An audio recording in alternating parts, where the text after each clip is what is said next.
Muito boa noite, sejam muito bem-vindos, sejam muito bem-vindas a mais uma gravação do nosso podcast Physio Insight, um projeto onde eu falo que você tem que ouvir na lata, doa quem doer, sempre baseado nas melhores evidências científicas disponíveis. E hoje vamos ter um tema muito aclamado por vocês, seguidores, né? Que é o tema hérnia de disco. Só que teremos um convidado especial hoje. Teremos um profissional lá de Petrolina, Dr. Éder Silva, que está exercendo um trabalho de maestria naquela região. E eu vou convidar ele para falar sobre 14 tópicos que a gente resumiu aqui para falar sobre hernia de disco, tá bom? Então acompanha até o final porque vai ser muito interessante tudo sobre hernia de disco e vou fixar o comentário para quem entrar na live já saber qual é o tema. Muito boa noite, doutora Grande Tâmara. Um abraço para toda a família do Amaral, um abraço também. Ney Souza e Rafael Aparecido, o vulgo Pancho, né? Agora eu falei seu nome correto. Grande Éder, me escuta?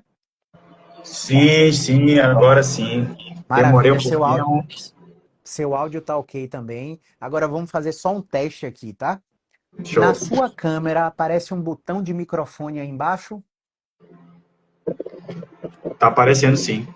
Pronto. Quando eu clicar aqui, você não vai me ouvir mais. Olha só. Beleza.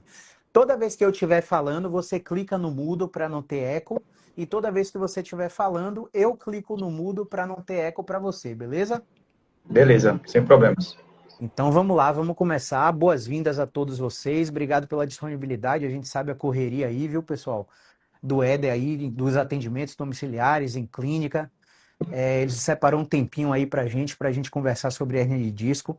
E a gente vai começar com sua apresentação, Éder. Conta quem é você, qual é a sua especialidade, qual é a sua experiência profissional, por favor. Beleza. Bem, meu nome é Éder Silva, eu sou fisioterapeuta há 12 anos, sou daí de Salvador, Bahia, formei pela Jorge Amado, mas hoje atuo aqui em Petrolina, Pernambuco. Eu, eu fiz algumas formações, assim, eu trabalhei com Pilates durante os anos, depois eu fiz o Mulligan, que é uma das grandes escolas de terapia manual. Fiz também uma pós-graduação em fisioterapia desportiva, fiz formação em Mackenzie, Dry Needling, um RPG para escoliose. E nos últimos anos, principalmente por causa da percepção que eu tive contratando os meus pacientes, que sempre vinham e voltavam com queixa recorrente de dor, eu tenho estudado, me especializado mais nessa área de atendimento específico de dor. E há pelo menos 5, 6 anos eu tenho trabalhado mais com esse público, pacientes com dor crônica, tem sido o meu nicho de atendimento.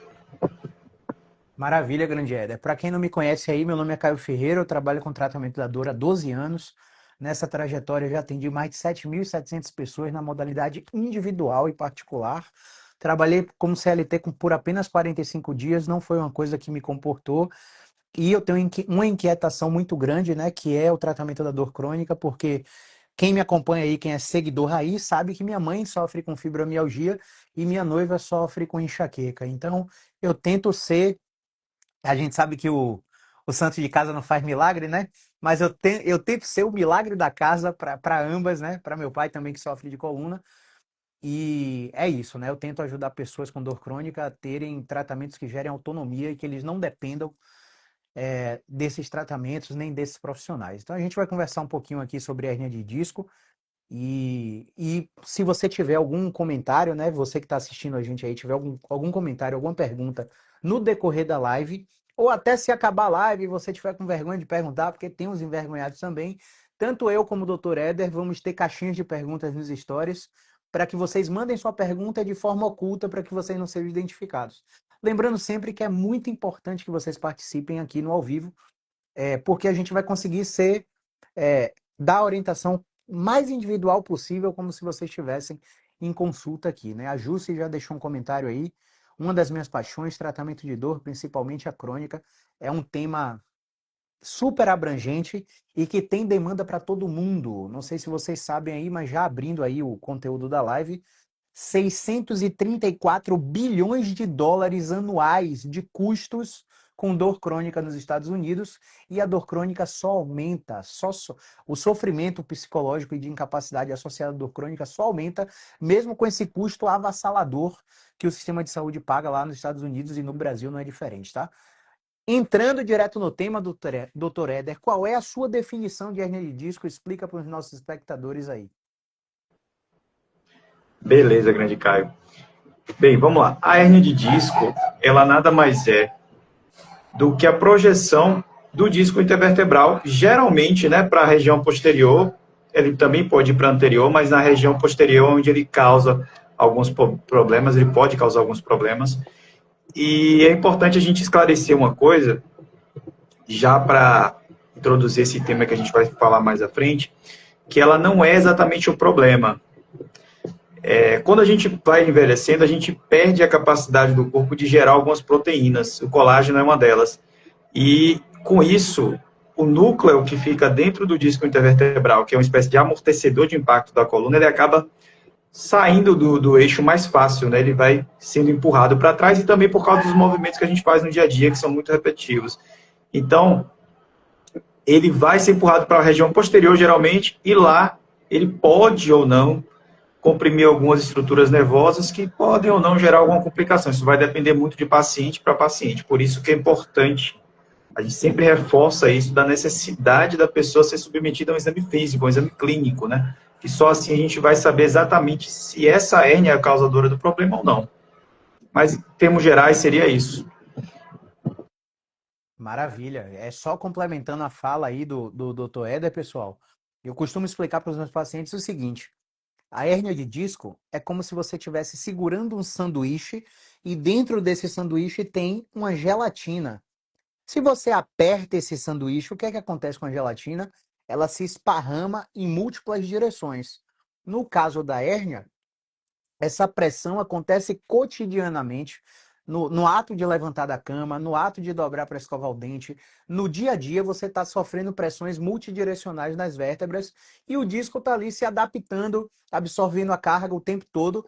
Só que existem alguns hábitos e comportamentos que fazem com que o entorno desse disco, as fibras que chamamos ânulo-espirais, as fibras de colágeno, fibronectina e elastina, que conferem a estrutura do disco, sejam microlesionadas. E a sucessão dessas microlesões vai fazer com que o núcleo do disco invada aquele tecido, podendo entrar em contato com tecidos neurais e não neurais. E isso pode ou não provocar dor. Então essa seria a definição que a gente dá para hérnia de disco. E no próximo tópico, pessoal, a gente vai explicar quais são os impactos funcionais que uma hérnia de disco pode gerar. Já queria que o Dr. Éder já começasse a falar sobre isso. Quais são os impactos funcionais que a hérnia de disco pode gerar? Beleza, Caio. Então, isso vai depender, tá? Porque, como a gente falou, ela pode ou não comprimir essas estruturas neurais. Então, vamos pensar no cenário em que isso está acontecendo, que a hérnia saiu lá da coluna, foi empurrada para trás e acabou comprimindo essas estruturas. O paciente vai geralmente apresentar alguma dor e incapacidade no membro inferior, pode ser para um lado ou para o outro ou para os dois. Ele pode apresentar dificuldade de permanência em posturas como em pé ou sentado. Ele pode apresentar dificuldades para fazer atividades do dia a dia, caminhar algumas distâncias, pegar peso. Então, o paciente vai sofrer alguns sintomas dependendo do nível de compressão. Se essa compressão realmente é real e está pegando muito a raiz nervosa, ele vai sentir dor e vai sentir algum tipo de incapacidade nesse sentido, de não conseguir fazer algumas coisas que ele estava acostumado.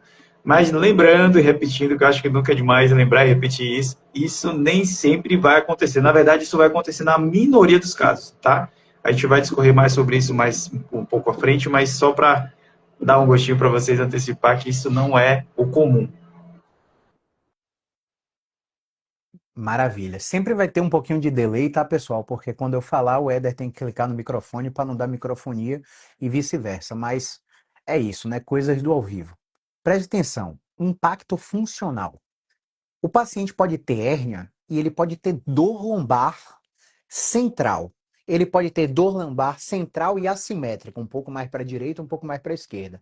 O paciente pode ter hérnia e pode ter dor radicular, que é aquela dor que desce no glúteo, coxa, ultrapassa a linha do joelho e pode gerar dormências ou formigamentos.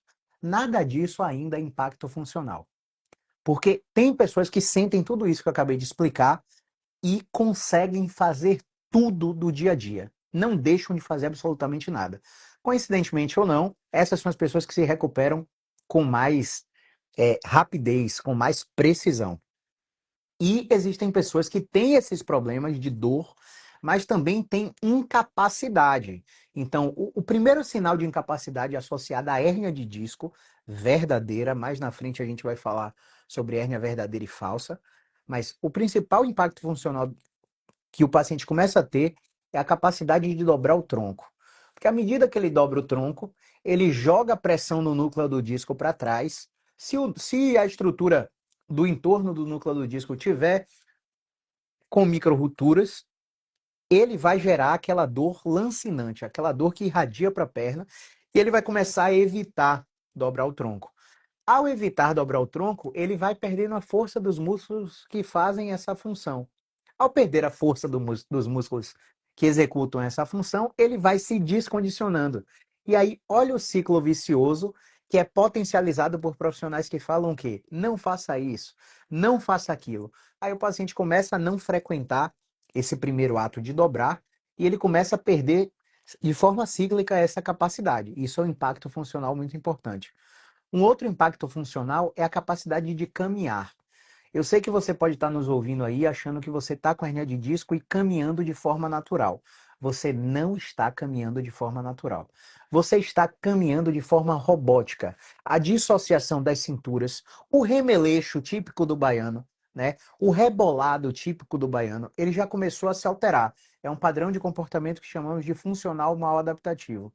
A capacidade de você jogar o peso na perna que está afetada, ele começa a diminuir. E um exemplo que eu sempre gosto de dar, Éder, é que o paciente, se ele dá o passo em cima da balança e ele pesar 80 quilos, a perna afetada vai descarregar ali 50, 60 quilos. E a perna saudável vai descarregar ali 50, 60 quilos. E quando ele passar com a perna afetada, ele vai descarregar 40, 35, às vezes só 20 quilos. A olho nu, ele continua andando normal. Só que a descarga de peso já está alterada. E quando eu não jogo o peso do corpo na minha perna, eu entro naquele ciclo que eu acabei de explicar, de descondicionamento, desuso, incapacidade, fraqueza. E tudo isso vai gerar efeitos psicológicos que a gente vai falar mais à frente, né? Então, já indo para o ponto crucial aqui, para vocês que são pacientes, o Dr. Éder agora vai falar um pouco, e se quiser adicionar algo à minha fala também, fica à vontade, tá, Éder? Dr. Éder vai falar um pouco sobre a compressão do nervo ciático, os sinais de que que é uma compressão verdadeira, uma compressão real, e os sinais de que é uma compressão falsa. E aí a gente vai discutir um pouco sobre isso, tá? Perfeito, perfeito, cara. Sobre a fala anterior, essa questão do deslocamento do disco, ele é... Opa, voltou. Aí. Sobre a fala anterior, essa questão do deslocamento do disco que a gente citou, é uma questão de física, né? O disco, ele se desloca para o lugar de menor pressão. Quando a gente pressiona ele de um lado, ele tende a ir para o outro. E aí, como você esclareceu, eu também falei a respeito da diminuição do colágeno, as estruturas que seguram esse núcleo no lugar, elas vão cedendo com o passar do tempo, e isso vai acarretando na formação da hernia de disco. Cara, e sobre a dor ciática verdadeira ou falsa?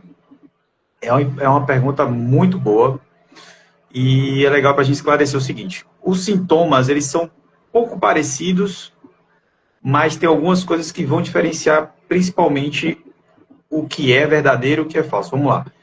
Numa dor ciática verdadeira, o paciente, como o Caio falou anteriormente, ele vai ter a incapacidade de flexionar o tronco, de dobrar para frente. É um paciente que vai, quando faz isso, ele sente aquela pontada, aquela dor forte, uma espécie de choque pela perna, pode ter também uma sensação de peso, queimação. Esse paciente também vai ter dificuldade ou até incapacidade de esticar totalmente o membro afetado. Então, aquele paciente que está sempre, como você falou, com uma marcha diferente, ele vai estar meio que mancando, não vai descarregar o peso totalmente e vai evitar a extensão total do joelho quando ele estiver andando. E por isso também, pessoal, a gente não recomenda, quando você tiver uma dor, mesmo que não seja dor verdadeira ciática, que você faça alongamentos nessa região, mobilizações neurais que o povo anda fazendo por aí. Enfim, a gente vai falar um pouquinho mais. Então, a diferenciação basicamente dos sintomas é a flexão, a extensão. O paciente também pode perder força no membro afetado.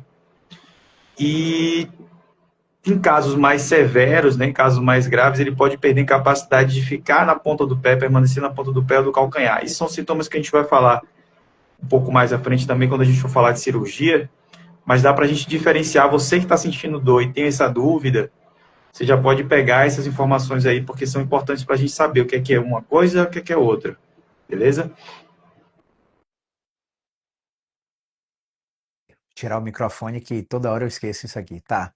Maravilha, né? Então, basicamente, pessoal, existem testes que vão diferenciar se o que você está sentindo e o que o médico viu na sua ressonância é real ou é falso. E quando eu falo que é falso, não quer dizer que o médico mentiu para você, não, pessoal. Longe de nós, a gente não quer passar essa impressão.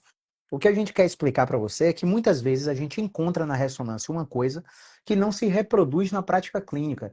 Então, por exemplo, se você parar para analisar uma ressonância magnética de uma espondilolistese, que é um escorregamento de uma vértebra sobre a outra. Vou até pegar o modelo aqui só para você entender. Então, eu estou aqui com a vértebra L4 e L5, e aqui tem uma hérnia, tem uma protusão. A quebra do colágeno gerou essa hérnia aqui que pode estar comprimindo esse nervo. Imagine que aqui atrás está passando todo o canal medular que comanda todas as suas musculaturas.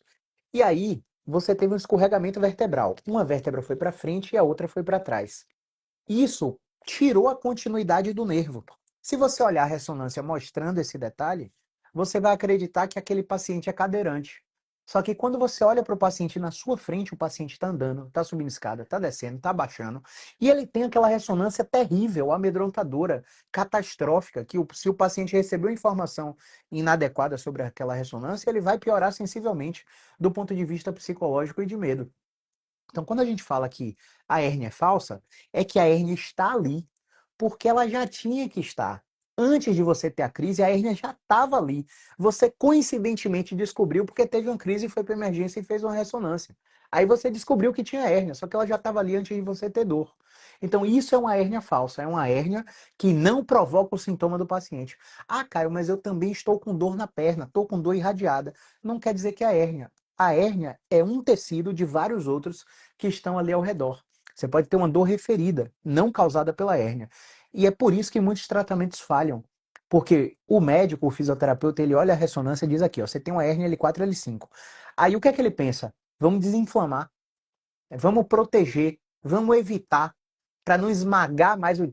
Teve um paciente que chegou para mim e falou assim, o médico falou que explodiu o Babalu. Babalu é um chiclete das antigas que eu nem sei se existe mais. Rapaz, essa informação amedrontou absurdamente o paciente, que o paciente começou a andar feito um robô. E é isso que a gente não quer. Quando a gente fala que a hérnia é verdadeira, é porque a hérnia está ali na ressonância e todos os sintomas clínicos que o paciente apresenta são sintomas compatíveis com aquela hérnia. Então, ele vai ter dor abaixo do joelho, ele vai ter formigamento, ele vai ter dormência. Ele pode apresentar perda de força para a ponta do pé, para calcanhar, para quadríceps. Ele pode apresentar atrofia. Ele pode gerar aquela marcha inadequada, evitando, mancando, incapacidade de dobrar. Dor que não melhora com movimento. Você faz. O paciente tenta 1000 posições para ter conforto, não consegue conforto. Ele deita de lado em posição fetal, não consegue conforto. Vai para emergência, toma injeção, faz bloqueio, não consegue melhorar. E isso é hérnia de disco verdadeira. E não que a maioria das pessoas chegam aqui no consultório, acredito que é em Éder também, ó, tá aqui minha ressonância, eu tenho hérnia. Aí você avalia o paciente, pô, isso aqui não tem nada a ver com hérnia. E aí, existe um outro problema também que é que a gente não pode confrontar o paciente de cara, assim como a gente está falando aqui para vocês. A gente precisa validar o que o paciente está falando para a gente e desmistificar o que ele acredita através da exposição a movimentos específicos.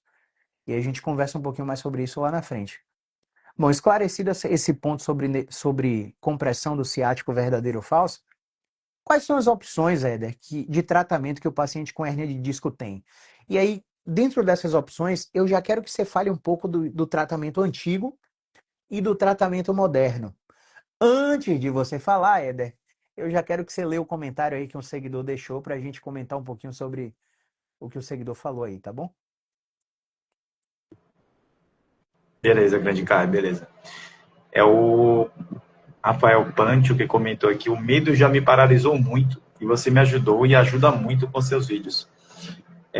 Rafael, cara, se você soubesse, assim, quantidade de paciente que chega com esse medo pra gente, que ouve de profissionais que ele não pode mais fazer tal movimento, nunca mais vai voltar a fazer tal coisa, é uma coisa, assim, absurda, sabe? Se a gente, como profissional de saúde, parasse para refletir o poder que a gente tem na palavra, tanto para positivo quanto negativamente na vida do paciente, a gente repensaria em te dar algumas afirmações para eles, mas, enfim, infelizmente é um cenário muito comum ainda, que a gente vivencia no dia a dia de consultório. E indo para o tópico que o Caio citou em relação às opções de tratamento, vamos lá. Eu queria só esclarecer uma coisa, falando um pouco já do extremo que é a cirurgia. Existe um mito, uma ideia de que assim a cirurgia é o último recurso que o paciente tem que tentar depois, quando ele tem uma crise de dor, hérnia, algum problema desse tipo. Não funciona assim. Você não, eu vou fazer primeiro RPG, Pilates, fisioterapia, se não der certo eu vou fazer cirurgia. Não é assim que funciona. Para você ser elegível a passar por um procedimento cirúrgico de coluna, você tem que apresentar critérios específicos. Você tem que ter, se tem um paciente tem sido um paciente refratário ao tratamento fisioterapêutico, mas um tratamento fisioterapêutico de verdade, baseado em ciência, baseado em movimento. E a gente geralmente faz o seguinte: o paciente com hernia, com esse quadro de hernia verdadeira que a gente acabou de falar, que o Dr. Caio explicou também, ele vai ser tratado na fisioterapia musculoesquelética com o protocolo de movimento, onde se a gente não perceber nenhuma evolução, e quando eu digo nenhuma, é nenhuma mesmo, não melhorou dor, não melhorou mobilidade, não melhorou função, em até 6 semanas, aí sim esse paciente ele vai ser encaminhado para um profissional anestesiologista que vai fazer uma infiltração. E aí, mais um esclarecimento, tá? Não é uma infiltração de consultório, que você deita lá na maca, o médico vem, coloca uma injeçãozinha lá e tal. Não, esse procedimento é feito num centro cirúrgico, geralmente naqueles hospitais de dia, né? E o paciente tem que estar com um profissional habilitado, preferencialmente o anestesiologista. Então, esse paciente vai receber essa infiltração, geralmente ele evolui bem, e aí a gente consegue evoluir bastante com ele na fisioterapia. E os pacientes que não responderem nem a esse recurso, aí sim a gente geralmente encaminha ele para um tratamento cirúrgico. Mas isso é a minoria da minoria, pessoal. Assim, tipo, a cada 10 pacientes, menos de 2 precisam disso. A maioria evolui muito bem, muito bem. Diga lá, grande Caio. Perdão, aproveitando, né, que você já tocou nisso aí, às vezes o paciente escuta a gente falar sobre isso e, eu fiz 6 semanas com o Caio, não deu resultado, eu fui fazer o bloqueio, não funcionou, eu vou para cirurgia. Não é isso. Não é um bloqueio. Muitas vezes o paciente, a gente dá uma margem de 6 a 12 semanas. Porque na sexta semana de não melhora, de dor, incapacidade, sofrimento psicológico, o paciente entra no bloqueio transforaminal e pode ter intervalos de 15 dias para fazer até 3 bloqueios. Porque muito paciente no primeiro e no segundo bloqueio não melhora, no terceiro parece que foi mágica. Tem pacientes também que no primeiro bloqueio já se sente maravilhosamente bem evoluindo nos exercícios de fisioterapia. Mas não é um critério linear, é um critério extremamente variável e individual.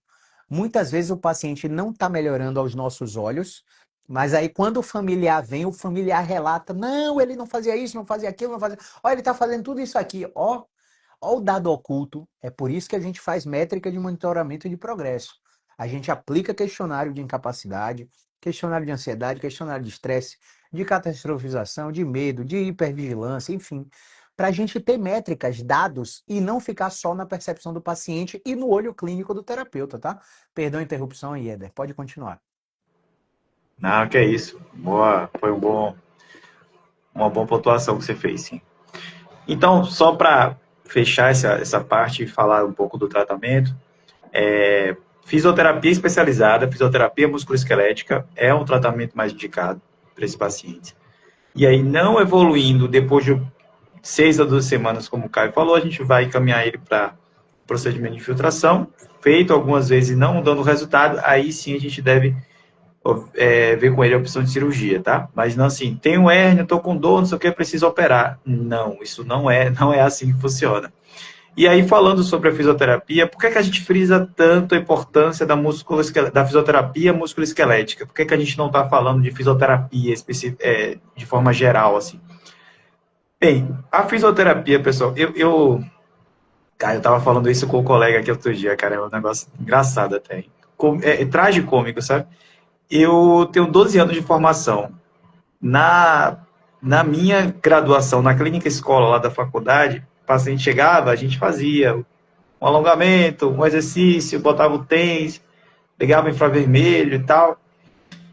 E 12 anos depois eu ainda vejo as mesmas práticas nas clínicas de fisioterapia. É um negócio assim, cara, triste, velho, surreal.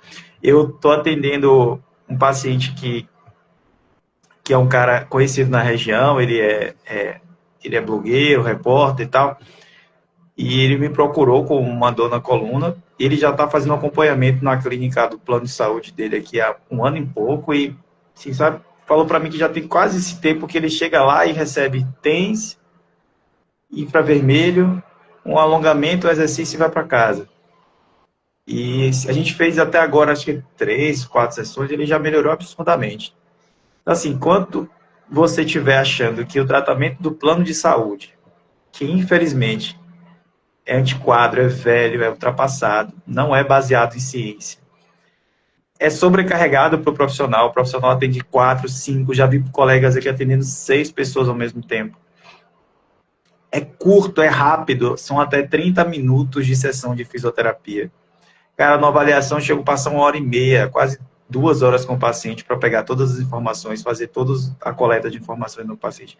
Imagino que é conseguir atender 6 pessoas em 30 minutos. Então, assim, esse tipo de fisioterapia, infelizmente, é muito difícil de dar resultado. Agora, quando você é atendido por um profissional que está atualizado, que te atende de forma individual, que planeja o seu tratamento do começo, do meio, fim, aí o resultado tende a ser muito melhor e bem mais rápido também, dependendo do caso, claro. Maravilha. Ainda nessa diferenciação aí sobre tratamentos antigos, acho que antigo não é a palavra, né? Eu acho que tratamentos ineficientes, né? Comparado a tratamentos contemporâneos que são pautados em evidência científica, a gente vê paciente com dor lombar por hérnia de disco tomando 10 sessões de ozônio retal. A gente vê paciente fazendo terapia neural, fazendo injeção na gengiva no dente número tal, porque o dente número tal vai interferir no sistema nervoso que vai lá, plausibilidade zero, sabe? A gente vê paciente que, minha hérnia lesionou vários tecidos da minha coluna, eu preciso regenerar esse tecido. Tem um boom muito grande aí de fisioterapia e medicina regenerativa. Mas não há evidência de que regenere nada, absolutamente nada. E a pessoa está ali tomando porrada na coluna para infiltrar célula-tronco, porque a célula-tronco vai virar, vai transformar a sua coluna numa coluna mais saudável.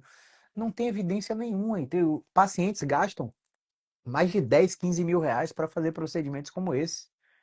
E, na verdade, são procedimentos que não têm evidência científica. Então, a gente precisa entender que, ó, se eu estou deitado e recebendo técnico ou aparelho, estou recebendo infravermelho, terapia manual, e aí vai guardadas as devidas proporções, tá?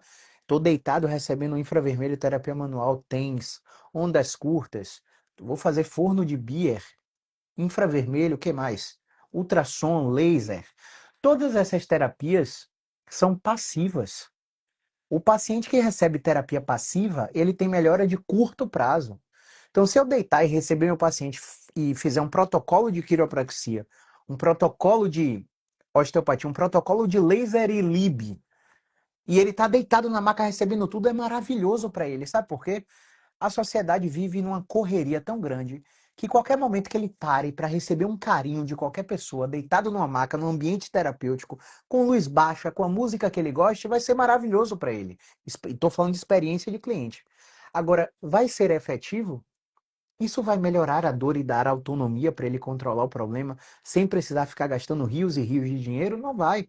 Isso vai ter uma melhora de 24 a 72 horas, no máximo 7 dias, e o paciente volta e percebe que está tudo igual.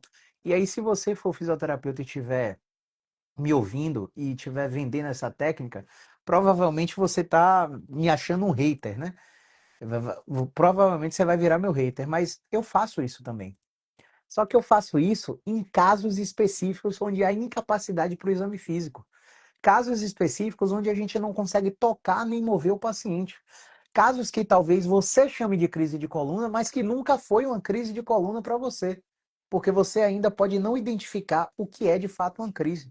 O paciente está com muita dor excruciante, mas está conseguindo mover em múltiplas direções, ele não está em crise. Quem está em crise realmente não consegue fazer nada. Você deita o paciente em posição fetal, coloca rolo embaixo da lombar para tirar a pressão e o paciente está lá parado e sentindo dor excruciante.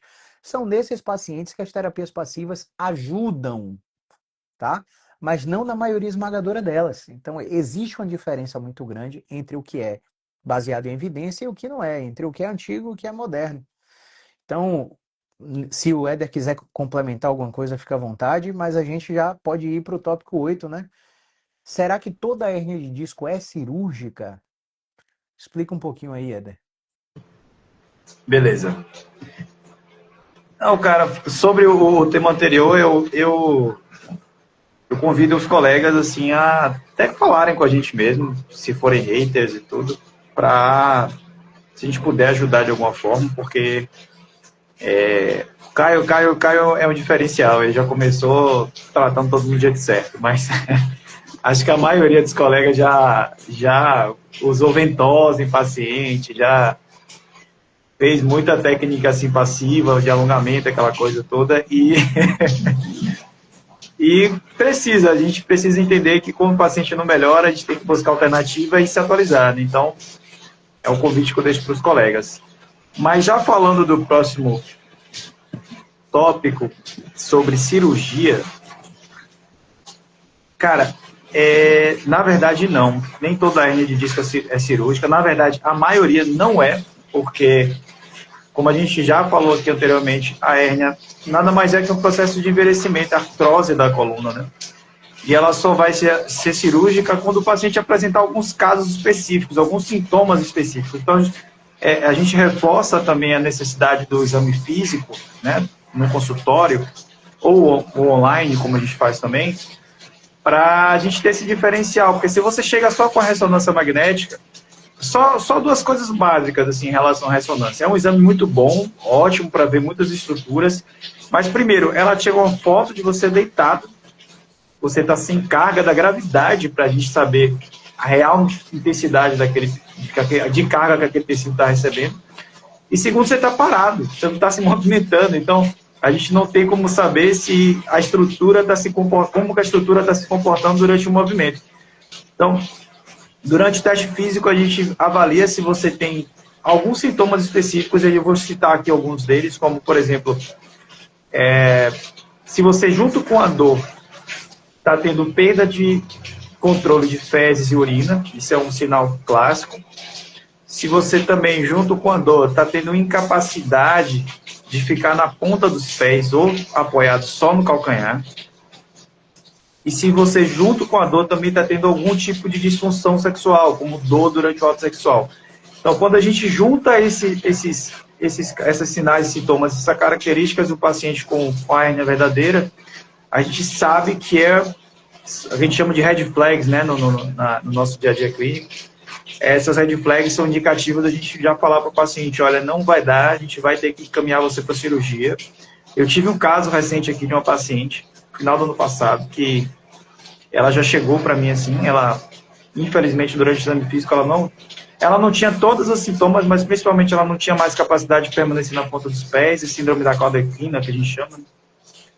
E não teve jeito, encaminhada para cirurgia. Ela está ainda no processo, porque tem aquela toda burocracia de plano de saúde e tudo, mas é uma paciente que vai precisar passar por isso. E a boa notícia é que isso é a minoria dos casos, né? A maioria dos pacientes, eles chegam para a gente apresentando problemas diversos que a gente consegue tratar em consultório, tratar de forma online, sem a necessidade de encaminhar esse paciente para a cirurgia. Então, a cirurgia é realmente a menor percentual dos casos de tratamento que a gente pega durante o dia a dia de consultório. Maravilha. Então, vamos reunir tudo aqui, tá? Vamos falar de 8 itens cruciais para você saber se sua hérnia é cirúrgica ou não. Primeiro, a estatística. A estatística é grotesca. 4% dos casos. 4% dos casos de hérnia de disco são cirúrgicas, ou seja, 96% são tratadas de forma conservadora ou fazendo atividade física, exercício físico regular, com seu educador físico, ou fazendo tratamento de fisioterapia musculoesquelética com seu fisioterapeuta, ou combinando a fisioterapia com médico da dor e psicólogo, sem precisar de cirurgia ou procedimento intervencionista.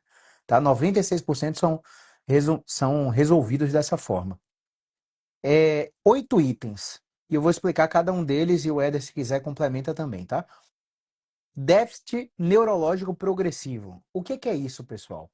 Basicamente, o paciente começa a perder a força da perna ou do braço. Se a hérnia for no pescoço, perde do braço. Se a hérnia for na lombar, perde da perna. Então, basicamente, ele começa a não conseguir levantar a ponta do pé, começa a mancar para não arrastar o dedão no chão. É um padrão de caminhada como se ele fosse um paciente de AVC, de acidente vascular encefálico.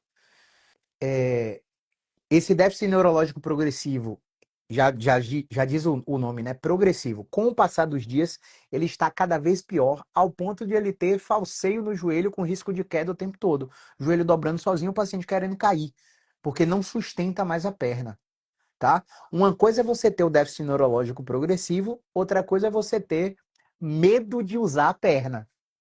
A maioria dos pacientes tem medo, porque usa e dói, mas vai doer. Claro que vai doer, tá comprimido, tá rígido. Pensa num braço quebrado. Eu sempre dou o exemplo do meu braço. Braço direito, supinação completa. Braço esquerdo, ó até onde vai. Que eu fraturei com 9 anos. O ortopedista, não vou falar termo aqui, mas enfim, você já sabe o que é que eu penso dele. Não falou que existia fisioterapia, eu fiquei com o braço assim pro resto da vida. Aí, quando eu fui, anos depois, num outro ortopedista, ele falou: vamos refraturar cirurgicamente para corrigir a sua supinação. Aí eu, tá bom, não me viu nunca mais, porque eu não tenho impacto funcional dessa perda de rotação, enfim. Então, claro que vai doer. Se eu estou mexendo um braço que quebrou, vai doer. Só que depois que eu tirei o gesso, o braço não está mais quebrado, mas ainda dói para mexer. Porque eu fiquei sem usar por muito tempo. Faz sentido? Então, é bom diferenciar o déficit neurológico progressivo de medo de usar a perna ou o braço. O item 2, dor que piora progressivamente. Vamos fazer um recorte de 15 dias. Você teve a crise, identificou a hérnia e você tem um recorte de 15 dias.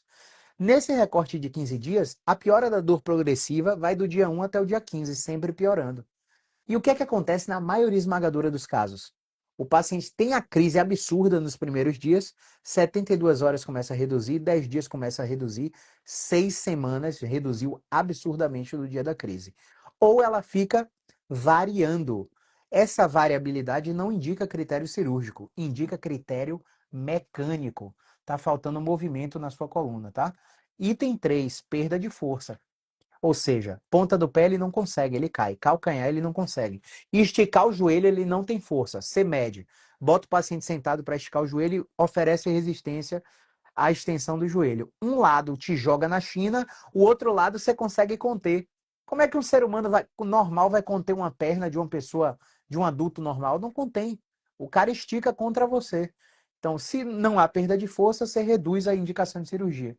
Item 4, incontinência urinária ou fecal. Você teve a crise, a hérnia simplesmente comprimiu o nervo de uma forma tão severa que os seus esfíncteres perderam controle. Qualquer mínimo passo, você tem urgência miccional ou urgência fecal.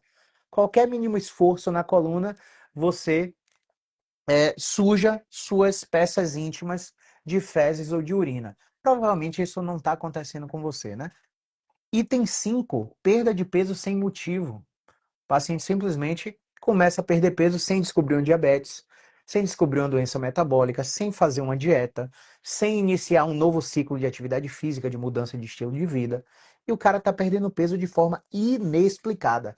Ele não está sobrecarregado no trabalho, ele não está com crise de ansiedade perdendo apetite, ele está perdendo peso sem razão. A gente pode suspeitar aí de câncer ou de metástase, né? De um câncer mais agressivo. Então, esse paciente ele precisa da abordagem médica. Anestesia em celo, o Éder citou aí, muito bem. Síndrome de Caldequina. O paciente simplesmente começa a ter anestesia na genital. Ele não sente a cueca no testículo, no pênis. Ela não sente a calcinha nos lábios, na vagina, na genital, na inguinal ali, né? Fica completamente anestesiada.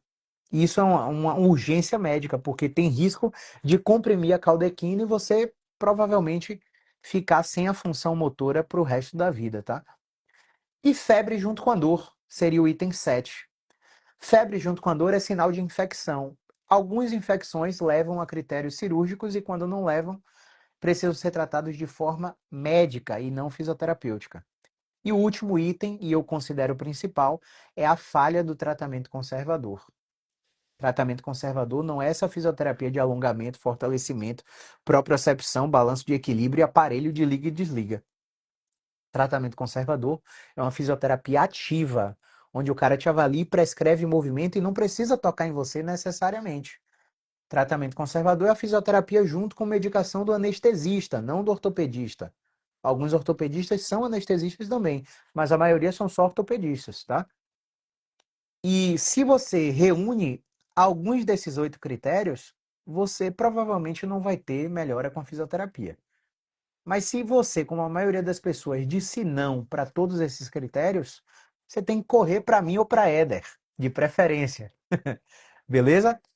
Então, por que que todo paciente deveria escolher a fisioterapia como tratamento prioritário? O que é que você acha disso aí, Éder? Cara, tem alguns motivos, né? A gente pode citar aqui parte financeira. O fisioterapeuta, ele faz o paciente economizar muita grana. A gente consegue chegar com uma avaliação específica ali na causa do problema, dar um diagnóstico cinético funcional e prescrever um tratamento adequado. Então a gente não vai precisar, esse paciente não vai precisar passar por aquele ciclo de marcar consulta com o ortopedista, ou que vai encaminhar para o neuro, que vai pedir uma ressonância, vai fazer, vai esperar, vai vir, vai voltar, vai tomar remédio. Então, se a gente consegue tirar um custo muito grande do bolso desse paciente, só com a nossa avaliação, eu diria. Segundo, por eficiência de tratamento também. Porque, veja, a gente conversou agora há pouco falando sobre diversos tipos de tratamento que são ofertados para os pacientes sem eficácia, sem comprovação científica e que custam muito caro. O paciente que quer fazer um ciclo de sessão de ozonioterapia, ele gasta uma nota, cara. Chega a gastar mais de R$ 500 por sessão. Se o paciente for fazer uma infiltração com células-tronco, é outra bala, é muito caro. E só voltando, revisitando um pouquinho esse tópico, que você falou da ozônio e da célula-tronco, tem uma coisa, pessoal, na ciência que a gente chama de plausibilidade. Se a coisa não é plausível, num raciocínio simples, lógico, você já pode cancelar que ela não vai funcionar. Então, vamos lá. Por exemplo, o joelho. O joelho, eu sei que uma das matrizes celulares do joelho é o ácido hialurônico. Está lá presente dentro da articulação. Faz sentido um médico querer injetar ácido hialurônico e achar que isso vai melhorar seu joelho? Faz sentido. Não melhora, mas faz sentido. Agora, faz sentido para você ter uma crise de hérnia de disco, dor na coluna e alguém injetar um gás para melhorar isso? Sério, faz sentido para você? Então, assim, a gente tem que parar para pensar de forma clara, assim, específica, porque racional, eu diria. Porque a plausibilidade, quando você coloca na balança, você já elimina muita coisa. Então, um dos motivos seria isso, né? A questão financeira, a questão de eficiência de tratamento. O fisioterapeuta é o profissional de primeiro contato. Então, isso significa que tudo que você faz, ou pelo menos a maioria das coisas que você faria com o ortopedista, o fisioterapeuta também consegue. Se você precisar de um exame de sangue, a gente solicita. Se você precisar de um exame de imagem, a gente solicita. Tudo isso. e a gente vai, além de te avaliar bem, vai te tratar bem, vai te passar um tratamento. Então, economiza tempo, economiza dinheiro e você tem um tratamento mais eficiente, né? Com o tratamento fisioterapêutico musculoesquelético. Deixa eu ver se eu esqueci de alguma coisa, você complementa aí, Caio. Não, perfeito. Falando em dado, para ser bem preciso com você que está na dúvida se vai para emergência, se vai para ortopedista, se vai para físio, se você tem bala na agulha para estar com todo mundo ao mesmo tempo, enfim, pode ser que você seja um felizardo. Não é a maioria dos meus pacientes, mas se for, ótimo. Se não for, Julie Fritz, em 2004, fez um estudo sobre o usual care, o cuidado usual para dor nas costas. É claro que o estudo é só sobre dor nas costas, mas a gente pode extrapolar os dados dessa pesquisa para dor em qualquer articulação. Qual que é o cuidado usual? Estou com dor, vou para emergência. Da emergência, eu vou para o ortopedista especialista. Do ortopedista especialista, eu analiso a ressonância. Analisando a ressonância, eu já saio com medicação, infiltração e, enfim, os procedimentos todos. Partindo dali, aí que eu vou para fisioterapia. Aí faço o quê? 10 sessões. Depois de 10 sessões, eu volto para o ortopedista. E o ortopedista decide se você está bem ou não está. Esse é o cuidado usual. A Julie Fritz pegou, vamos fazer um cuidado primário, né? De atenção primária, de prevenção, né? Um cuidado direto com o fisioterapeuta para ver o que acontece com esses pacientes. E foi assim, estapafúrdio, né? O resultado desse estudo. Quem foi para a fisioterapia primeiro economizou US$ 2.700 comparado a quem foi para o cuidado usual. E, gente, não é porque a gente é melhor do que médico. Não existe isso de um profissional ser melhor que o outro. O que existe é um profissional que está atualizado e o que não está. Porque se o médico sabe avaliar exame físico e desmistificar as crenças relacionadas à ressonância magnética, o médico vai ser tão efetivo quanto o fisioterapeuta. Agora, se o médico está pautado somente na alteração estrutural que está na ressonância magnética, condenando o paciente, dando sugestões extremamente proibitivas, é claro que ele vai colocar você dentro de um sistema que só vai lucrar com sua doença. E não é só médico que faz isso, não. Tem muito fisioterapeuta que faz isso também. Ele analisa o movimento do paciente, aí fala que o paciente está com desequilíbrio muscular, fala que está com alteração biomecânica, que o movimento está errado, e o paciente sai de lá com o quê? Com a crença de fragilidade. Pô, eu me mexo errado, eu tenho que me automonitorar. Eu tenho que ficar hipervigilante para corrigir o movimento da minha escápula, porque senão meu ombro vai doer. Corrigir o movimento do meu joelho, senão meu quadril vai doer. Eu não posso abaixar assim, porque senão minha lombar vai doer. E aí o paciente vira um robozinho, como nós criamos robozinhos há tempos atrás. Né? Tenho até uma curiosidade sobre isso. Depois me lembra, não deixa eu terminar para falar sobre a curiosidade do robozinho, tá? Vocês que estão assistindo também, me lembra aí, porque senão eu vou esquecer. Então, assim, finalizando esse tópico aí, o fisioterapeuta, ele, nos próximos 5 anos, ele vai estar dentro da emergência ortopédica. Dentro da emergência ortopédica. Por quê? Porque tem uma sociedade, a NASS, North American Spine Society, que é presidida por um neurocirurgião chamado Todd Wetzel. A cada 2 anos ela faz um congresso e em 2024, salvo engano, um dos médicos dessa sociedade mostrou uma pesquisa que avaliou os pacientes que iam para emergência fazendo uma triagem de movimento. Quem passava pela triagem de movimento não ia para o ortopedista, voltava para casa. Ou seja, os pacientes que iam para emergência com dor, buscando injeção, medicação e ressonância, encontravam um profissional que avaliava o movimento e via se ele respondia ao movimento. 74% dos pacientes não foram para ortopedistas. Solucionaram um problema direto ali no primeiro contato e foram para fisioterapeuta depois desse primeiro contato. Então, nos próximos 5 anos, a gente vai estar dentro da emergência ortopédica fazendo essa triagem, não porque somos melhores, mas porque isso vai economizar do seu bolso, da operadora de saúde, do sistema como um todo. E quanto mais a gente economiza, melhor para a saúde dos pacientes. Isso não é só sobre dinheiro, tá, pessoal? Porque quem tem dinheiro vai em 10 médicos ao mesmo tempo. Ouve 30 opiniões diferentes e não resolve o problema, fica mais confuso ainda, tá? Então a gente precisa pensar nisso. Nesse processo aí, Éder, qual que seria a importância do exame de imagem para o paciente com dor lombar, com dor na coluna, com hernia de disco? Cara, a importância é muito pequena. A gente costuma explicar para o paciente que o exame físico, né, ele é soberano para a gente chegar a um diagnóstico cinético funcional.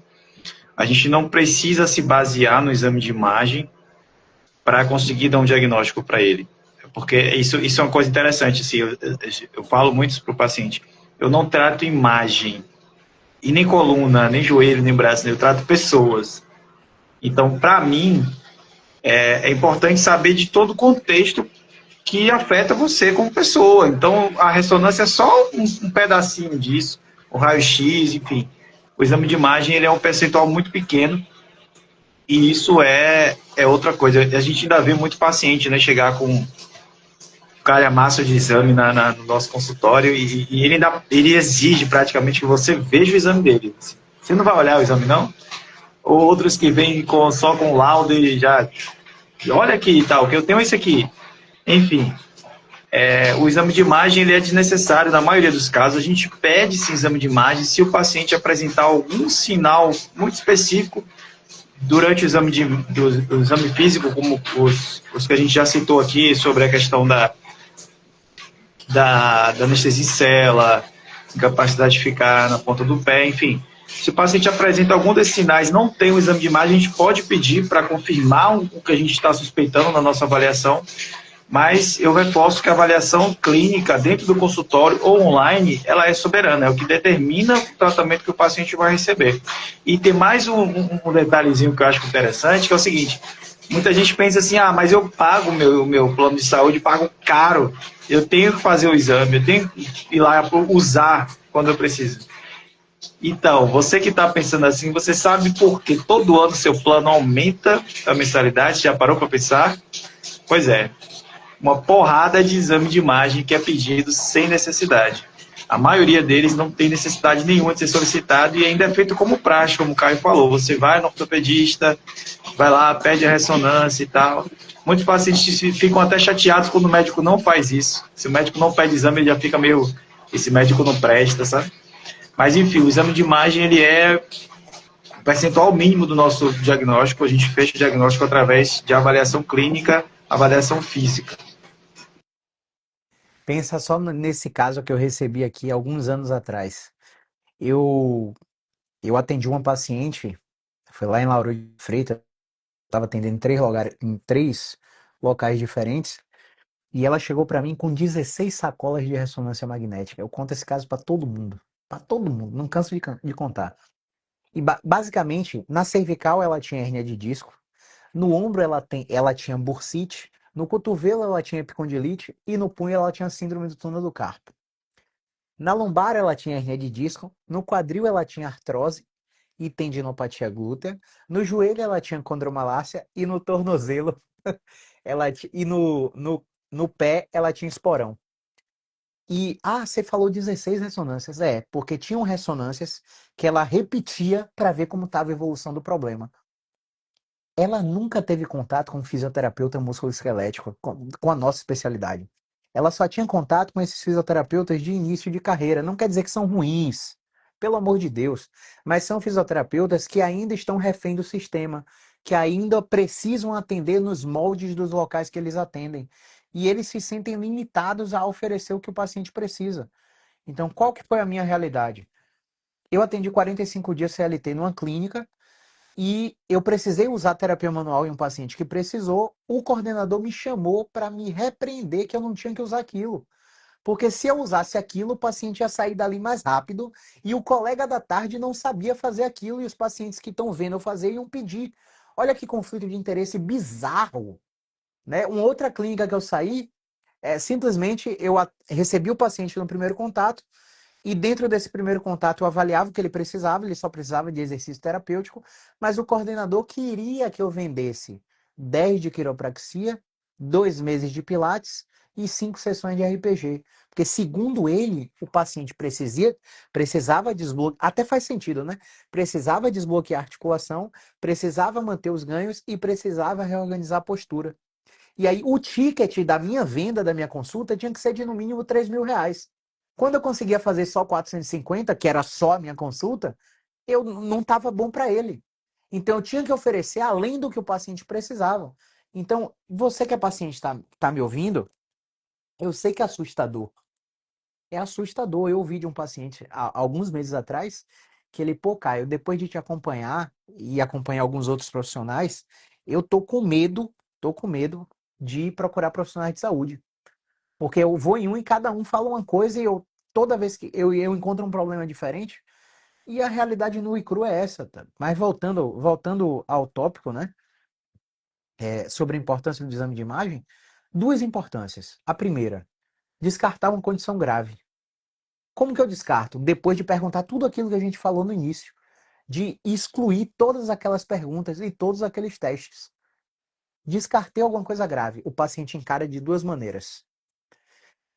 Primeira forma de encarar: me despreocupo, fico menos ansioso, sei que não é nada grave e é só seguir o tratamento. E dou tempo ao tempo e dou o benefício da dúvida para o meu próprio corpo se autorregular. Segunda forma de enfrentar: caramba, talvez o Dr. Caio e o Dr. Éder não sejam tão bons. Eu acho que ele viu minha ressonância e não encontrou a causa do meu problema. Vou em outro profissional. Qual o problema dessa segunda versão? A segunda versão coloca o paciente no ciclo da indústria da doença. Ele fica pulando de galho em galho, recebendo diagnósticos diferentes de cada profissional que ele visita e com a caraminhola alterada, né? Porque cada coisa que a gente coloca na cabeça do paciente é um nocebo, é uma coisa que piora o quadro dele. E aí, pessoal, tem um estudo que é The Supermarket of Back Pain, que mostra que 16 profissionais diferentes recebem esses pacientes e não há consenso entre as técnicas que o paciente precisa receber. 16 especialidades recebem o paciente. Então, quiropraxista, vértebra está subluxada. Acupunturista, deficiência de Bagan, do fígado, e o baço está perdendo o controle de músculos e tendões. O paciente sai do acupunturista como? Vou fazer um ultrassom de abdômen total porque o cara falou que meu baço está desregulado. Não existe isso, né? Aí o paciente sai do ortopedista achando que tem uma compressão na raiz do nervo. Sai do RPG achando que a postura está ruim. E aí, quando é que esse ciclo termina? E um último ponto para a gente já ir para o próximo tópico, desse caso que ainda que eu estava contando, né, da paciente com 16 ressonâncias magnéticas, ela fez o tratamento comigo por 3 meses. Na verdade, ela tinha dois problemas. Ela tinha um bloqueio de movimento no pescoço e outro na lombar. A gente tratou o pescoço, resolveu. Pescoço, ombro, cotovelo e punho. Só tratando o pescoço. A gente tratou a lombar, resolveu quadril, joelho e tornozelo. Ou seja, ela falou para mim, Caio, então eu não tenho esporão, eu não tenho hernia de disco. Não, você tem. Olha o tamanho aqui. Mostrei a ressonância que ela mesma me mostrou. Você tem. Só que não era isso que estava causando sua dor. E aí o que é que ela fez, pessoal? Ela tem um poder aquisitivo elevado, tem acesso a médicos na própria família. Ela pediu uma ressonância de novo para ver como é que estava a hérnia do pescoço da lombar. E aí sabe o que aconteceu? A ressonância estava pior do que antes do tratamento. Caio, como assim? Como é que minha ressonância está pior do que antes do seu tratamento e eu estou bem? Por quê, pessoal? Mudanças estruturais não simplesmente podem acontecer ao longo do tempo. Sua hérnia pode estar pequenininha e você está com a dor excruciante por causa das informações que você recebeu. E sua hérnia pode estar gigante e você está sem dor nenhuma por causa das informações e do tratamento que você recebeu. Eu espero que esteja fazendo sentido até aí. Se Éder quiser complementar, fica à vontade. Mas a próxima questão é crenças mais comuns dos pacientes com hernia de disco.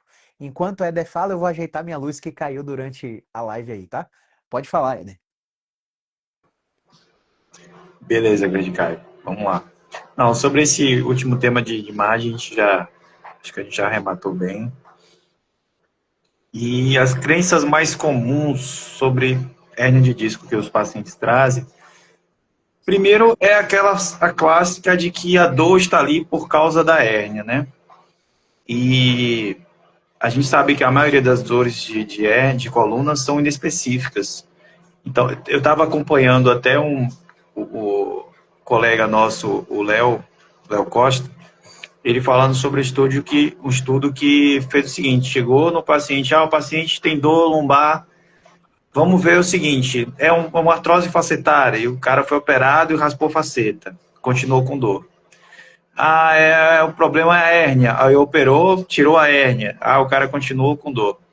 O problema é nervo, então infiltrou lá um anti-inflamatório, um corticosteroide forte, para diminuir a inflamação do nervo, e o cara continua com dor. Então, assim, a gente não sabe exatamente o que causa, quais os mecanismos da causa da dor específica, mas já deu para ver que a estrutura não é. Porque se fosse, algum desses recursos que os pacientes receberam daria resultado. Então a crença comum ainda é que eu tenho uma hérnia, por isso que eu sinto dor.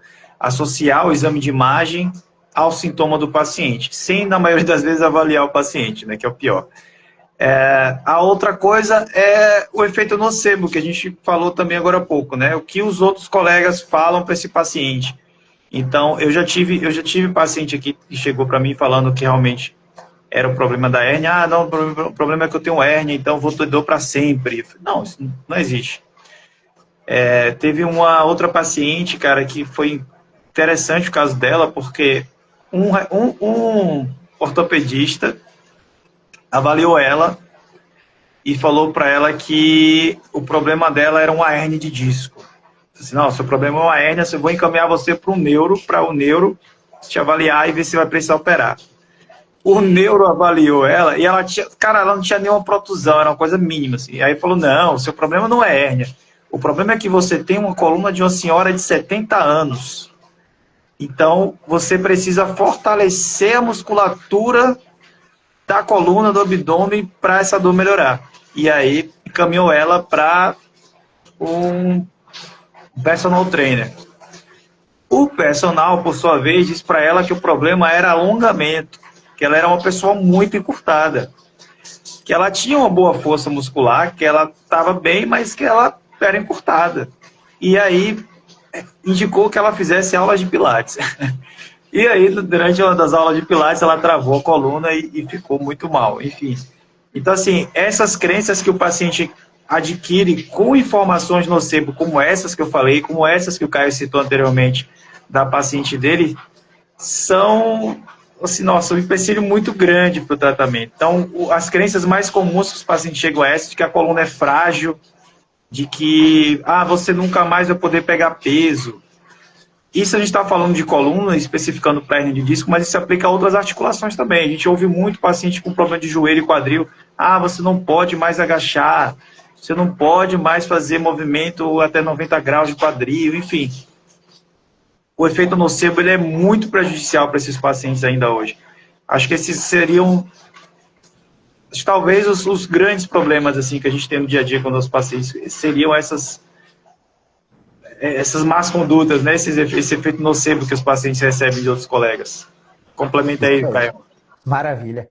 Nocebo e causa estrutural. Bem, bem colocado, Éder. Postura. Muita gente acredita que está com dor porque tem postura ruim. E qual que é o problema disso? As principais influências de dores atualmente, assim, prática clínica mesmo, né? Não tenho nem dados sobre isso. Eu encontro disfunção de controle e disfunção de movimento em praticamente todo mundo que eu avalio. E o que são essas disfunções, pessoal?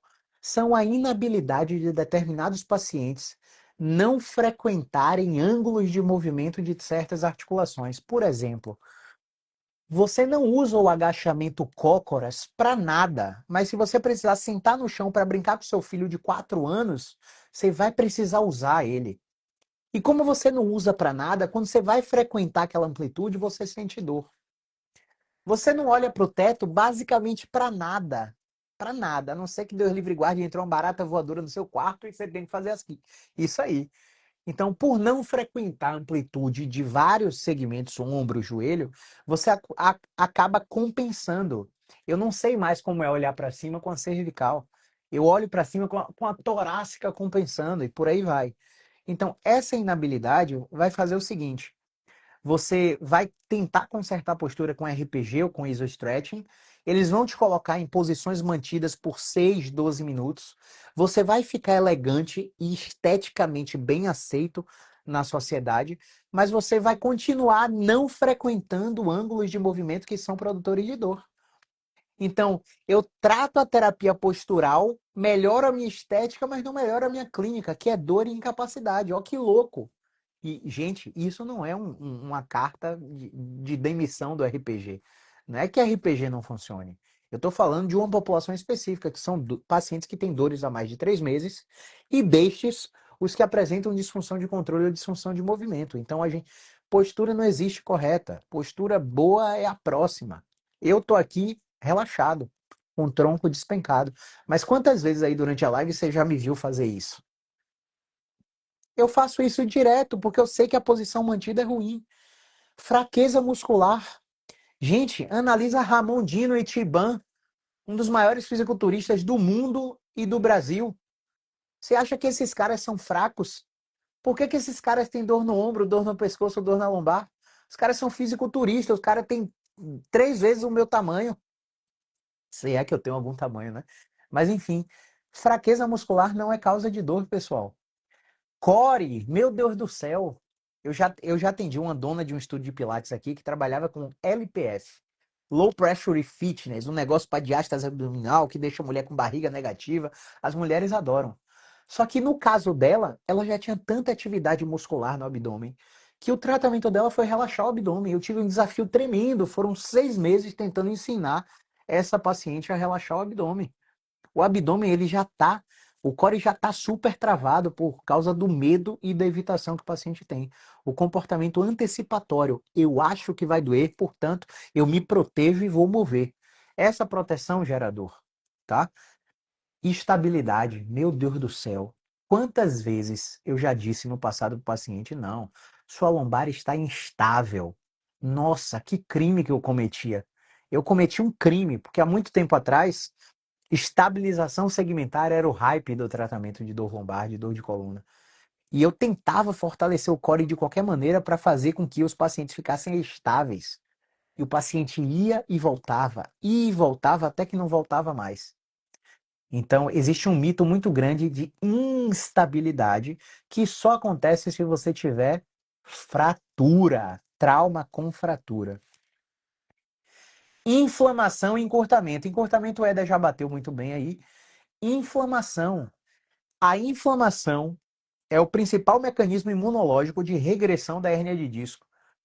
Quanto maior for a sua hérnia de disco, melhor ela será reabsorvida se você deixar o processo inflamatório acontecer. O que acontece? O paciente toma inflamatório, anti-inflamatório, toma diprospan ou Decadron, fica fazendo injeção sozinho em casa, alivia um sintoma e embarrera a inflamação. Aí a cascata de neutrófilo não acontece e a hérnia não entra em regressão.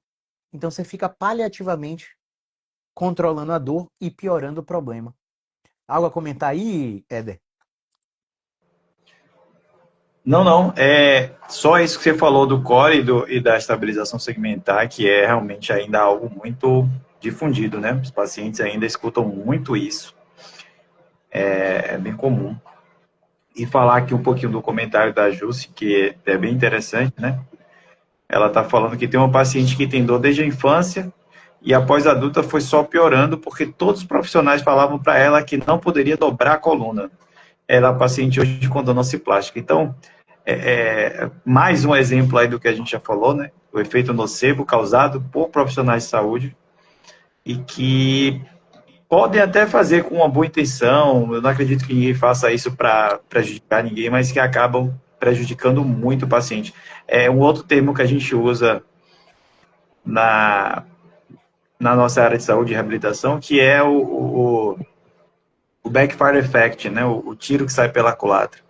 Então, toda vez que você induzir o paciente não se movimentar, a guardar repouso, a não fazer um movimento, uma atividade, provavelmente você está caindo nessa cilada aí do backfire effect. Então, o efeito nocebo, ele é algo muito prejudicial ainda hoje para os nossos pacientes. Mas vamos seguir, Caião. Maravilha. Ainda esse comentário da Jussi aí, Jussi sempre bem participativa. Obrigado aí, viu, Jussi? Meu público maior é de pacientes com escoliose. Preciso desmistificar sempre que a dor não tem relação direta com escoliose. Exatamente. Quando chega um paciente com escoliose para mim e ele tem dor, eu sempre deixo claro para ele que eu vou tratar a dor e a incapacidade. Mas o tratamento da dor não necessariamente vem com a melhor estética do ângulo, do grau da escoliose que ele tem. Agora, quando o paciente chega para mim com escoliose sem dor, eu falo para ele, por que que você quer melhorar a escoliose? E aí, geralmente, são adolescentes que, por exemplo, revelam um distúrbio de autoimagem. Ah, eu não consigo usar um biquíni na praia. Eu encaminho para dois colegas daqui de Salvador que trabalham com conceitos baseados em evidência de tratamento de escoliose, que é para reduzir curvatura, melhorar a angulação da escoliose, talvez, se necessário, usar colete por um tempo. Mas, enfim, não necessariamente porque o cara está com alteração tridimensional da coluna, o cara vai ter dor. O corpo se adapta a situações completamente inóspitas, tá, pessoal? A gente tem que. O corpo é. Deus fez o corpo perfeito, né? Enfim. Operei a coluna e continuo com dor, doutor Éder. E agora, o que é que está acontecendo comigo? Fala mais aí. E agora você virou estatística, você entrou para o que a gente chama de síndrome da falha cirúrgica, que ainda assim é um número muito alto, né? Infelizmente, a gente tem muitos pacientes que acabam acontecendo isso. Eu tive um caso recente de um paciente que, como o Caio citou de um outro paciente dele, tem acesso a médicos, então ele teve, durante o tratamento dele comigo, ele teve uma crise, que já era algo esperado, já tinha esclarecido isso para ele, mas ele conseguiu um contato com algum primo parente que falou, não, vem para cá que eu boto você na cirurgia amanhã. E ele viajou, foi para a cidade vizinha aqui, operou a coluna. Foi muito interessante porque ele estava assim numa expectativa muito grande para passar o primeiro mês de cirurgia e repetir a ressonância magnética e ver lá tipo que não tinha mais hérnia, alguma coisa do tipo. E eu ficava explicando isso para ele, falei, cara, não cria essa expectativa para você, porque você pode se frustrar, sabe? Você pode simplesmente.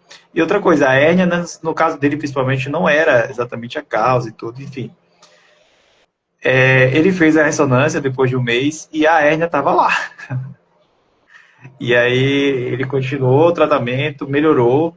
Hoje está conseguindo fazer as coisas dele, voltou para academia, faz tudo. Ainda sente dor, mas assim, comparado com o que ele começou, muito pequeno. E eu perguntei para ele o que é que ele achava que tinha acontecido na cirurgia. Ele falou para mim que ele achava que os médicos não operaram ele direito, que não tiraram a quantidade certa de hérnia que ele precisava. Enfim, a gente falou durante essa live, né, que tem alguns critérios específicos que são indicativos do paciente ser submetido à cirurgia ou não. E o que acontece ainda, infelizmente, é que o paciente é indicado para cirurgia simplesmente por uma ressonância magnética. Eu tive recentemente o caso de um cara jovem, de 33 anos, que foi operado da coluna. E assim, cara, para mim foi praticamente um crime cometeram com ele, porque ele fez uma artrodese em 3 vértebras lombares. Um cara jovem, ativo. Hoje o cara é totalmente inativo, tem muito medo de se movimentar, uma hipervigilância terrível. Você tem noção, ele não voltou mais a fazer academia, não consegue mais fazer corrida, que ele amava fazer corrida, ele no máximo caminha, porque é a única coisa que mantém ele bem da cabeça. E, e ele estava convicto, tipo, não, mas minha cirurgia era super necessária. E quando eu vi a imagem dele, pô, vai ver, era uma hérnia muito grande e tal. A ressonância dele, ele tinha um abaulamento, cara, não dá nem pra dizer que era uma hérnia. E eu me lembro muito desse caso também, porque ele falou uma expressão parecida com o que você disse, o médico disse para ele que estourou a hérnia, né? A bola de chiclete estourou.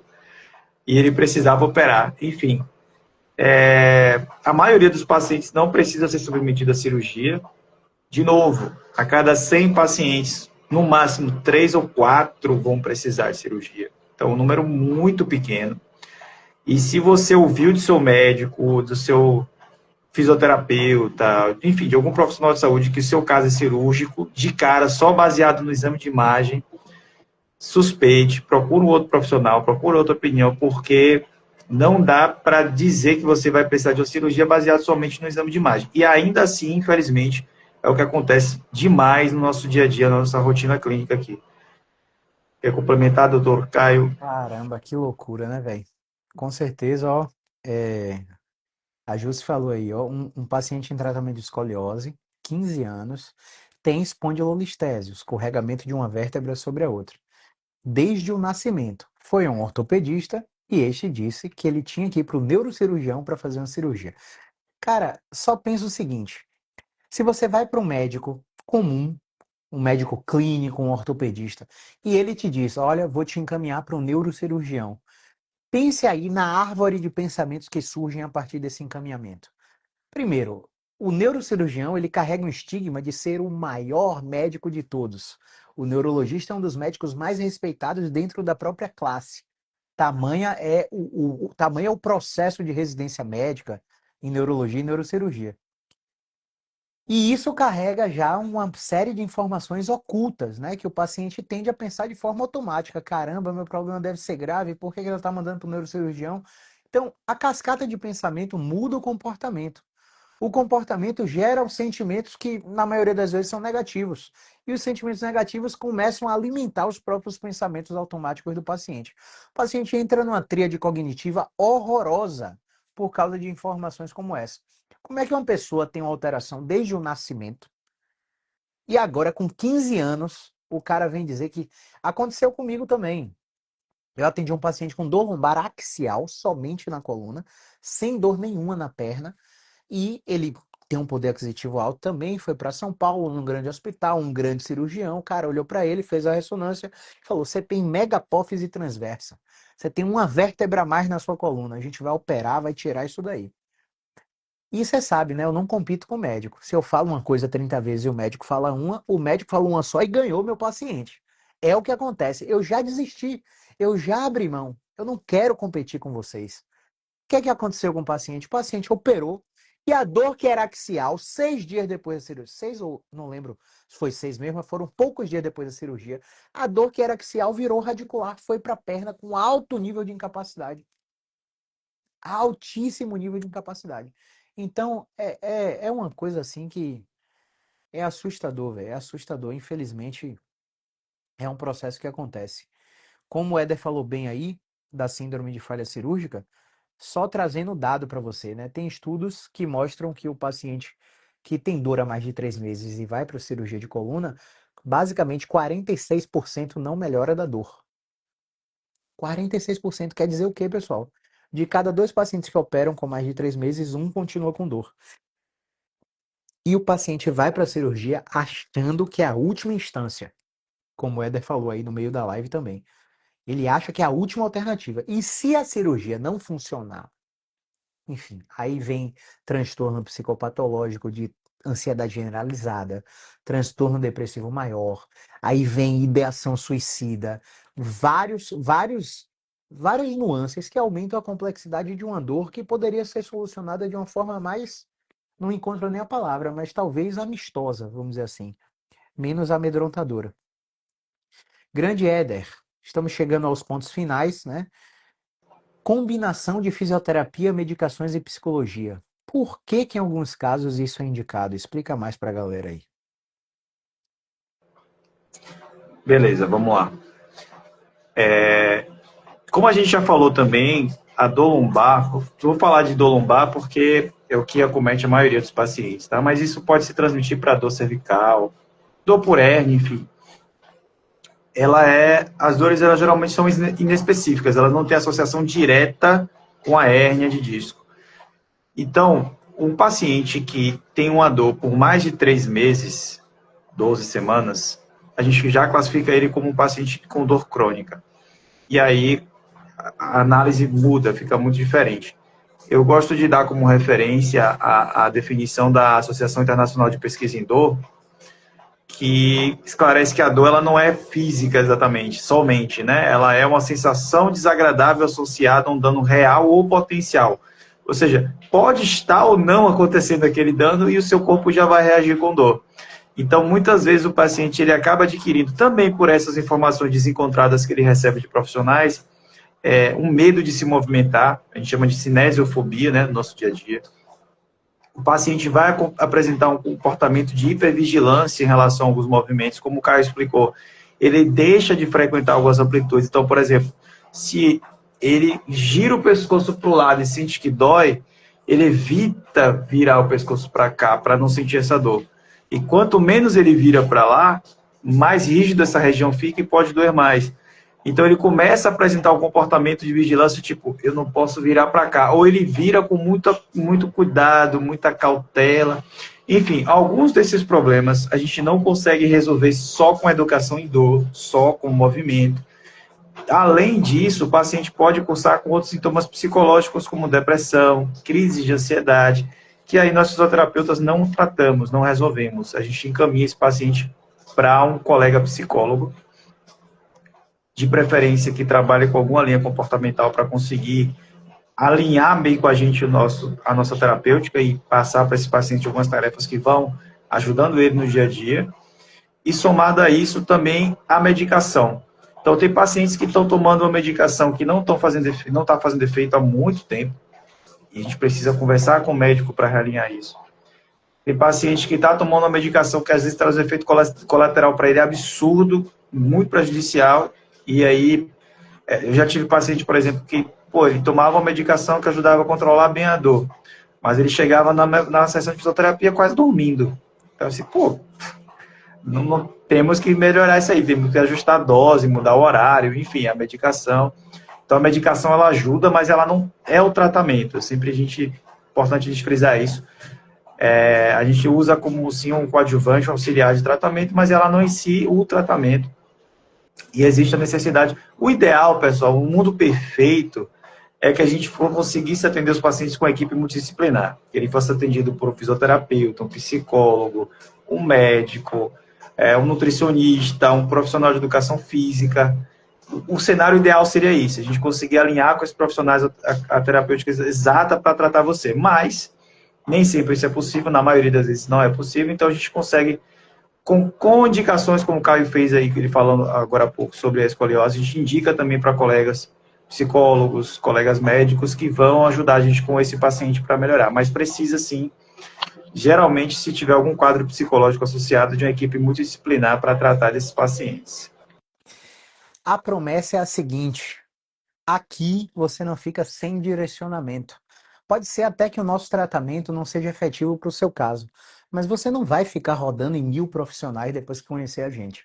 Você vai saber exatamente para onde que você tem que ir, tem que ir.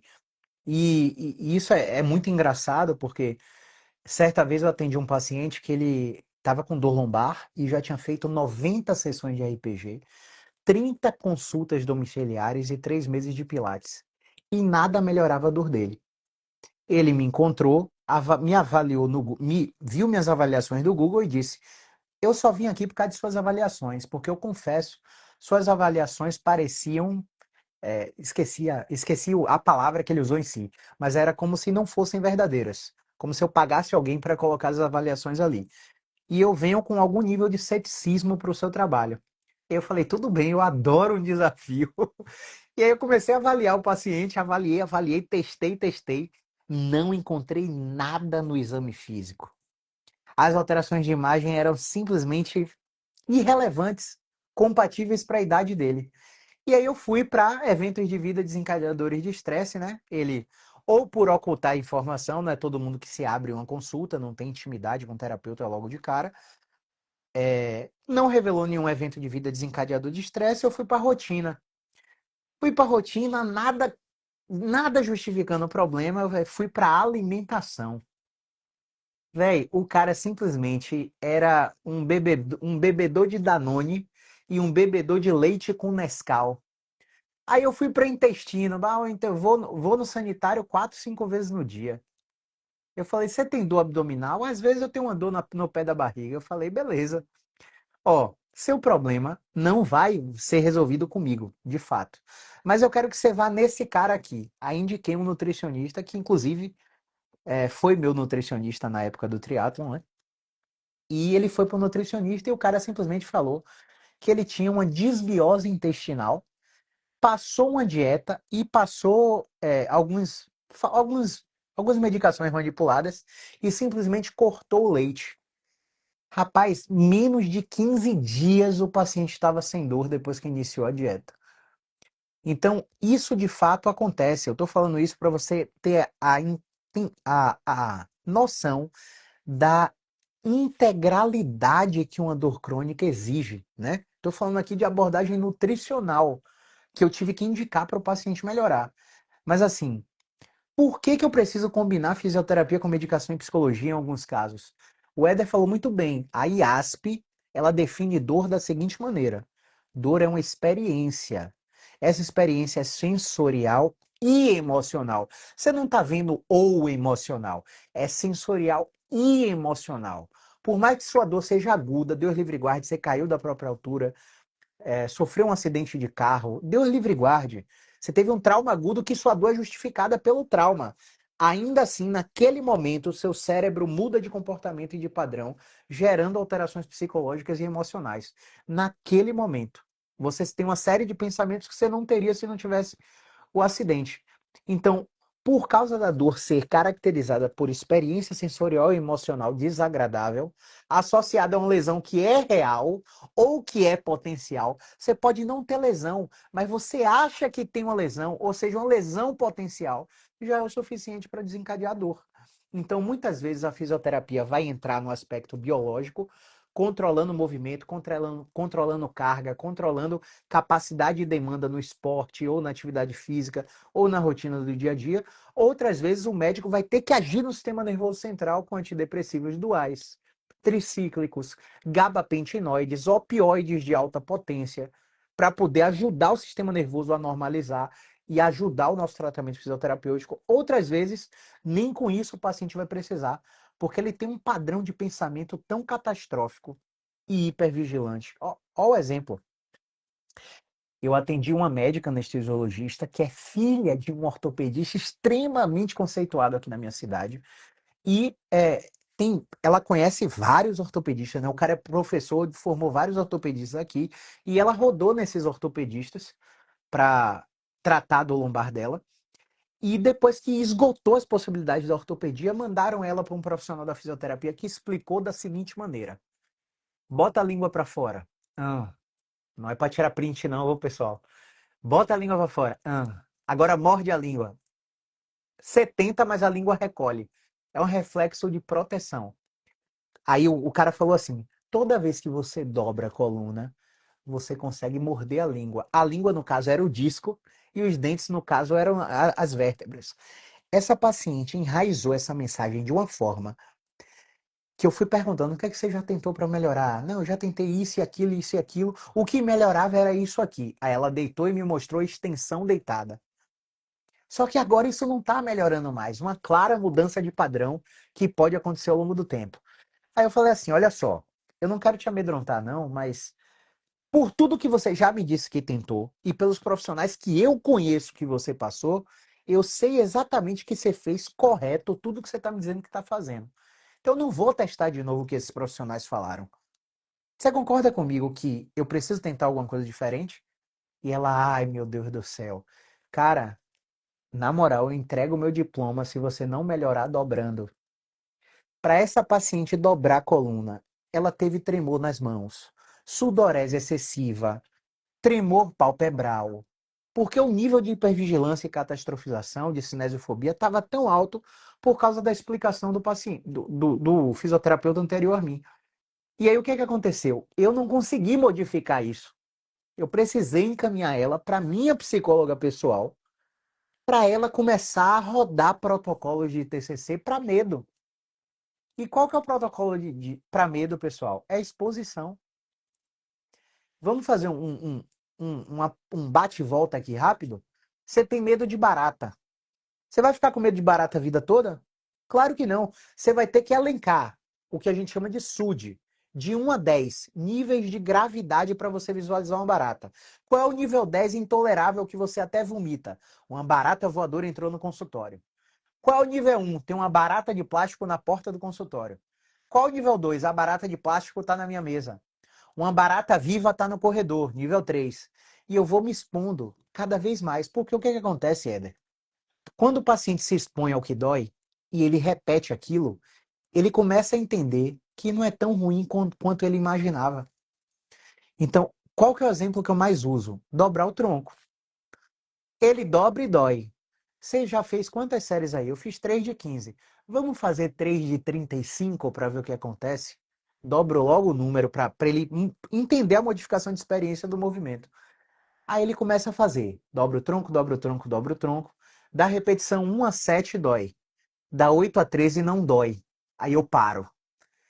O que que você acha que aconteceu que de 8 a 13 não doeu? O paciente sempre fala, eu acho que eu fiz certo. Só que aí eu tô filmando, Éder. Aí eu tô filmando, a luz caiu de novo porque eu tirei da tomada. Eu tô filmando. E aí quando eu tô filmando, o que é que acontece? O paciente percebe que não estava fazendo, que não mudou a forma de execução. E aí eu começo a explicar para ele o paradoxo do movimento. O movimento ele pode começar ruim e terminar bem. Ele pode começar bem e terminar ruim. Ele pode ser inerte em toda a sua execução. Aí o paciente dá o benefício da dúvida. Olha, será que se eu repetir isso aqui, vai dar bom ou vai dar ruim? Ele testa para confirmar. E geralmente quando o paciente testa, o paciente melhora. Então, nesse caso específico dessa médica que eu atendi, ela só foi melhorar depois da abordagem psicológica para redução de medo. E é uma coisa que foge da nossa esfera. Então, muitas vezes, o mundo ideal vai exigir que a gente combine a abordagem de vários profissionais. Outras vezes, não.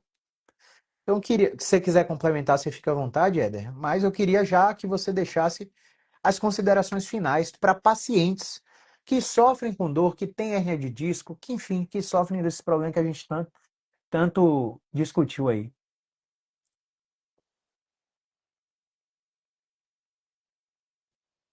Pronto, beleza.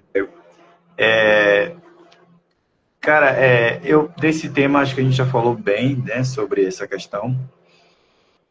Eu, como consideração final, queria dizer para tanto para os colegas quanto para os pacientes que assim se informe melhor sobre o seu problema. Eu tenho uma crença muito forte de que a educação ela é a arma mais poderosa que a gente tem para resolver a maioria dos problemas. Então, quanto mais bem informado sobre o tema, melhor você está empoderado para ouvir uma opinião e suspeitar de que aquilo ali não está batendo muito com a realidade. Pesquisem sobre os profissionais que vocês estão consultando, não vão sob referência de, fulano é o melhor médico da região. Beleza, ele estudou o quê? Ele se especializou em quê? O que é que ele se atualizou em quê? Enfim. E entendam que tratamento passivo, aquele tratamento fisioterapêutico que você deitava na maca, recebia um alongamento, a faixinha no joelho para fazer aquele movimento de pinça, de abrir e fechar a perna. Esse tratamento fisioterapêutico, infelizmente ou felizmente, né, ele já está ultrapassado, ele não tem eficácia científica comprovada. O que você precisa hoje é de um tratamento que coloque você no centro do poder do tratamento. Você é o profissional desculpa, você é a pessoa maior responsável pelo tratamento. Então, todo tratamento que coloca você no centro das atenções, como protagonista, tende a ter mais resultado. Os profissionais que vão te atender precisam deixar você responsável pelos movimentos, compartilhar com você a responsabilidade do tratamento, porque só assim você vai ter, primeiro, uma resposta melhor do tratamento e, segundo, eficácia e independência, que eu acho que é o mais importante. Eu não só trato, eu e o Caio, nós não só tratamos nossos pacientes, a gente ensina os nossos pacientes a como se tratar, como não ficar dependente de tratamentos por aí, de estar sempre indo para quiropraxia, estar sendo sempre precisando fazer ventosa ou qualquer outra intervenção. Não, os nossos pacientes, além de serem tratados por nós, eles saem instruídos de como fazer para não sentir dor, para conviver melhor com a dor, para ter uma vida saudável, sem sofrimentos, enfim. Então, o que eu posso deixar aqui para vocês é essa mensagem. Nos procurem, tem aqui nosso Instagram, a gente está aqui para tirar qualquer dúvida, esclarecer o que for necessário. Os colegas também que quiserem compartilhar ideias, trocar experiências, a gente está disponível. O Caio é um cara muito 10, assim, que eu conheci há alguns anos e é um cara super acessível, então vocês fiquem à vontade para nos comunicar e a gente trocar uma ideia bacana sobre dor, sobre tratamento, sobre fisioterapia. E obrigado, Caio, pela oportunidade de estar aqui com você essa noite. Muito legal, muito bom. Eu estava, de certa forma, ansioso para chegar esse momento, para a gente trocar essa ideia aqui. E é isso. Tamo aí, tamo Deu show junto. aí, viu? Deu show, isso aí, muito bom. Valeu. Mais um desbloqueado e que venham mais lives com mais frequência, que a coisa vai virar de um jeito que é muito maior do que o que a gente imagina, né? Depois que eu comecei a ter essa rotina, enfim, Deus tem feito coisas na minha vida que eu jamais sonhei sequer em pedir, velho. Então, é uma coisa que a gente precisa estar aqui, porque essa voz que a gente está transmitindo aqui é uma coisa que o sistema não quer propagar, velho. Porque não dá para superfaturar em prescrição de exercício. Não dá para superfaturar em quantidade de informação. Só dá para superfaturar em procedimento, e isso não é interessante para o sistema.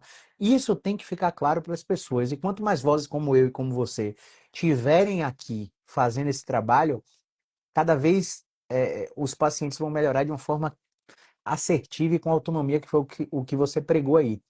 Antes de dar minhas considerações finais, e se você quiser falar mais alguma coisa também, a gente vai dar espaço. Vou ler aqui os últimos comentários, tá? Massa. Jussi, essa é minha paciente de dor nociplástica.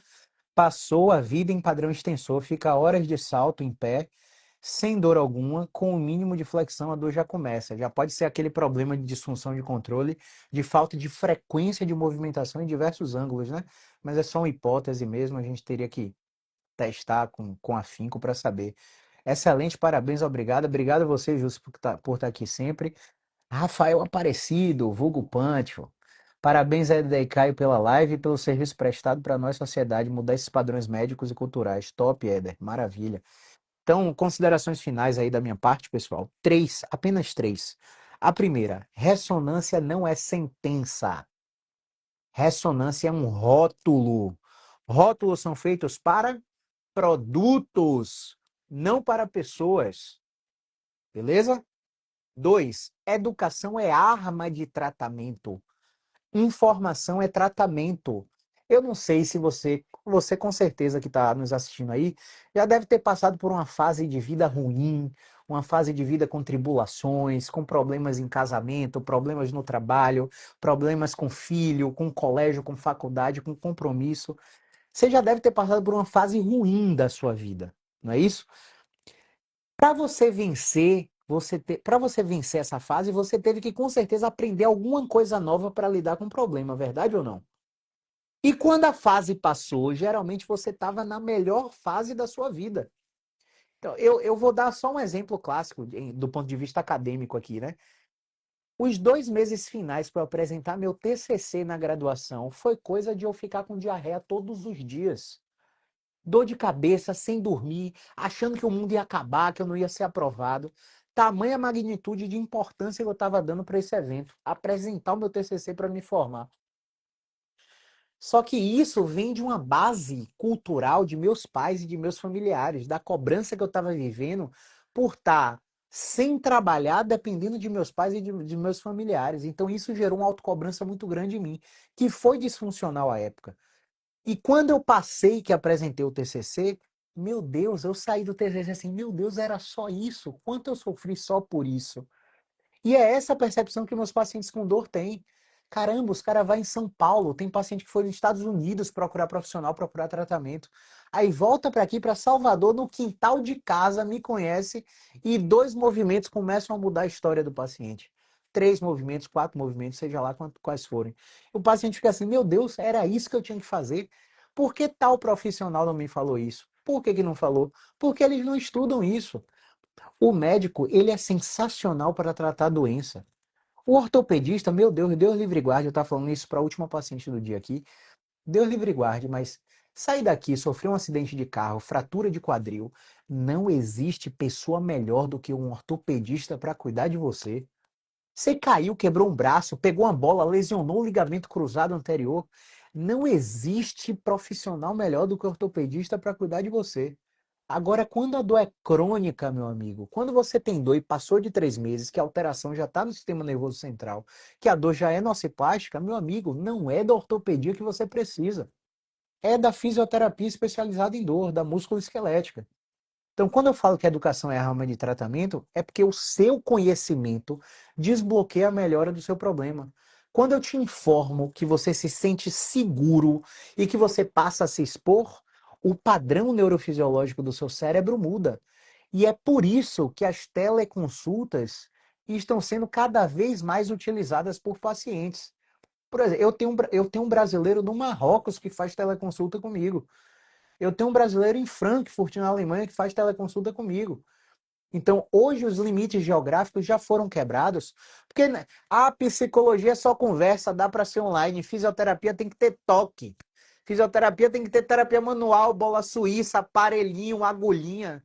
Cara, pode ter, mas não é uma obrigatoriedade. Eu utilizo em pacientes presenciais, utilizo, mas não é o que a maioria dos pacientes precisam. O que a maioria dos pacientes precisam é o que a gente conversou aqui.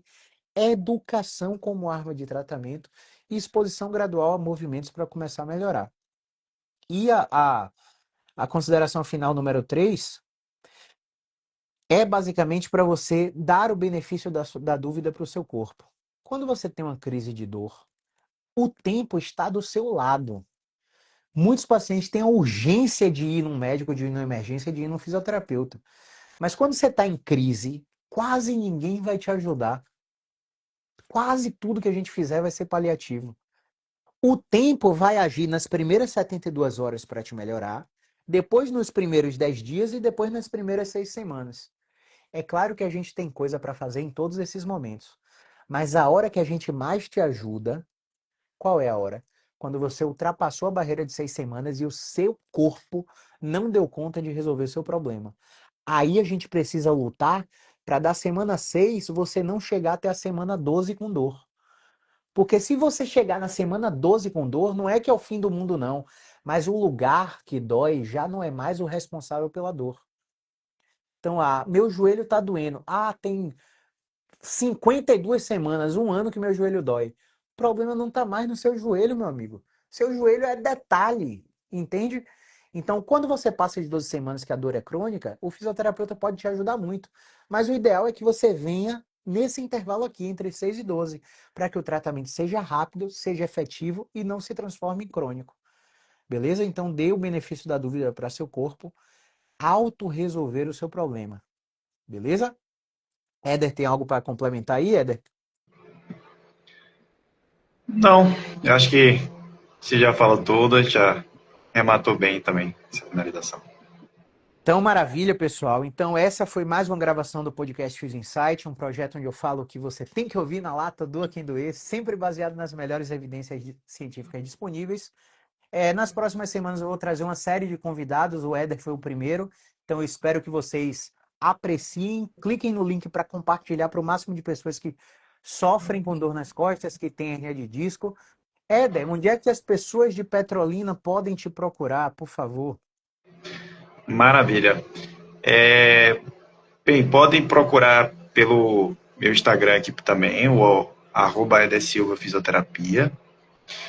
Eu também estou atendendo em duas clínicas aqui em Petrolina. Uma é um consultório que eu divido aqui na Clínica Verbena, aqui em Petrolina. E o outro lugar é na Clínica Renata Silva, clínica de uma amigona minha aqui. Então, esses dois lugares. Tem meu contato também lá na bio do Instagram. Qualquer coisa é só clicar lá no link que você já vem para o WhatsApp para a gente conversar. E redes sociais, é isso. Maravilha. Então, o pessoal daqui de Salvador pode me encontrar aqui no Wall Street Empresarial, na Avenida Paralela, mas também para ambos, tanto para mim quanto para Éder. Se você não for da nossa cidade, a gente também te atende com a mesma maestria por teleconsulta. O que é que a gente Exatamente. precisa? A gente só precisa te ver sentado, te ver deitado ou te ver de pé. Eu faço daqui o que você tem que fazer daí, você reproduz, a gente corrige e a gente vai evoluindo o tratamento exatamente como se você tivesse presencialmente com a gente, tá, pessoal?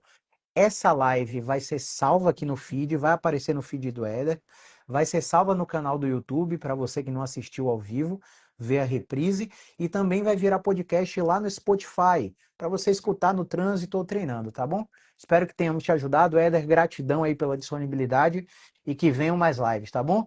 Grande Beleza, abraço, Caio. movimento é vida aí. Tchau, tchau. Obrigadão. Boa noite aí, pessoal.